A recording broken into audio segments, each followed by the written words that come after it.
जी अस्सलाम वालेकुम, मैं हूं डॉक्टर नाइला, कंसल्टेंट गायनेकोलॉजिस्ट और आईवीएफ स्पेशलिस्ट गायनी सॉल्यूशन के फोरम से। आज हम बात करते हैं कि आईवीएफ की क्या कॉस्ट होती है। अब इसके अंदर जो है वो बड़ी ही कुछ ऐसी चीज़ें हैं जो कि आपको जान लेना ज़रूरी है। आईवीएफ बेसिकली दो तरह का है। एक है कन्वेंशनल आईवीएफ, वही पुराना आईवीएफ, अंडे निकाले, स्पर्म के साथ मिलाए, तीसरे या मैक्सिमम 5वें दिन तक ग्रो किए और वापस बॉडी में डाल दिए। This is called conventional IVF. लेकिन what is the future of IVF is that embryo bank, कि आप अपने बॉडी से एग्स निकलवाते हैं, निकलवाने के बाद उनको स्पर्म के साथ फर्टिलाइज करवाते हैं और एम्ब्रियोज बनाने के बाद आप उनको फ्रीज कर लेते हैं और इस बात का वेट करते हैं कि कब बॉडी और यूट्रस रेडी है उस एम्ब्रियो को एक्सेप्ट करने के लिए। अब इस सूरत हाल के अंदर जो फ्रीजिंग होती है उसके अंदर एक्सपेंस बढ़ जाता है। तो यूजुअली जो फ्रोज़न एम्ब्रियो ट्रांसफ़र्स होते हैं या फ्रोज़न साइकिल्स के साथ जो एम्ब्रियोज और जो आईवीएफ होते हैं वो ज़्यादा एक्सपेंसिव हो जाते हैं। उसकी वजह क्या होती है कि उसके अंदर जब डॉक्टर आपको मेडिसिन लगा रहा होता है तो उसके ज़हन में ये बात होती है कि मेरा 2, 3, 4 अंडों से गुजारा नहीं होगा, मैं मैक्सिमम कोशिश करूँ कि इस पेशेंट की बॉडी से एग्स को ले सकूँ ताकि इसका एम्ब्रियो बैंक बड़ा बन सके। और याद रखिए, एक अच्छा एम्ब्रियो बैंक जो होता है वो कम से कम 6 से 8 एम्ब्रियोज पर मुश्तमिल होता है। तो हम हर पेशेंट के लिए यही कोशिश करते हैं जिसके लिए हमें एडिक्वेट अमाउंट ऑफ मेडिसिन जो है वो पेशेंट को देनी पड़ती है। दूसरी इम्पॉर्टेंट चीज़ ये है कि आप जब एम्ब्रियो बैंक करते हैं तो आप कन्वेंशनल आईवीएफ नहीं करते। अब कन्वेंशनल आईवीएफ में क्या होता है कि एक पैट्री डिश के अंदर एक एग को रखा जाता है और उसके गिर्द कुछ स्पर्म्स को छोड़ दिया जाता है और इंक्यूबेटर में रख दिया जाता है। अब वो स्पर्म अपनी मर्जी से उस अंडे के अंदर एंटर होता है और उसको फर्टिलाइज करता है।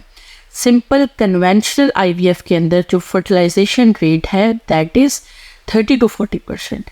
लेकिन हम जब एम्ब्रियो बैंक बनाना होता है तो हम उसके लिए इक्सी करते हैं, यानी इंट्रासाइटोप्लाज्मिक स्पर्म इंजेक्शन, के हम स्पर्म्स को एक इक्सी नीडल की मदद से पकड़ के उसकी जो बॉडी उसको खुद हम एग के अंदर इंसर्ट कर देते हैं, जिसकी वजह से जो इंजेक्शन ऑफ स्पर्म होता है दैट इज़ 100%, और यानी कि 100% केसेस के अंदर अंडे के अंदर स्पर्म चला जाता है।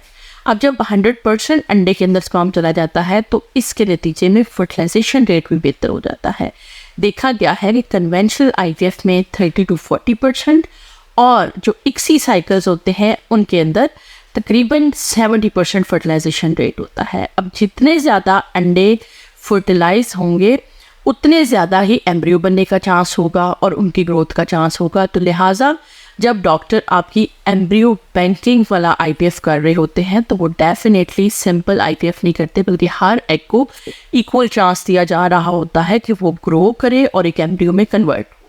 इसी तरह से जब एम्ब्रियोज बन जाते हैं तो उनको बग़ैर सोचे समझे बॉडी के अंदर एंटर नहीं किया जाता, बल्कि उनको एक प्रोसेस से गुजारा जाता है जिसमें कि लिक्विड नाइट्रोजन के अंदर सडनली एक ख़ास टेम्परेचर चेंज किया जाता है जिसमें होता ये है कि एम्ब्रियो अपने उस लेवल के ऊपर फ्रीज़ हो जाता है और ये तकरीबन 20 इयर्स तक उस स्टेज के अंदर फ्रीज़ रह सकता है जब तक कि उसका एक्सटर्नल टेम्परेचर रखा जाए। जो लिक्विड नाइट्रोजन है उसका टेम्परेचर माइनस के अंदर होता है, यानी उसके अंदर हम अपनी उंगली को अगर 5 से 7 सेकंड के लिए रखते हैं तो हमारी उंगली फ्रीज़ हो जाती है, उसके अंदर जो फ्रोज़न बाइट्स बन जाते हैं।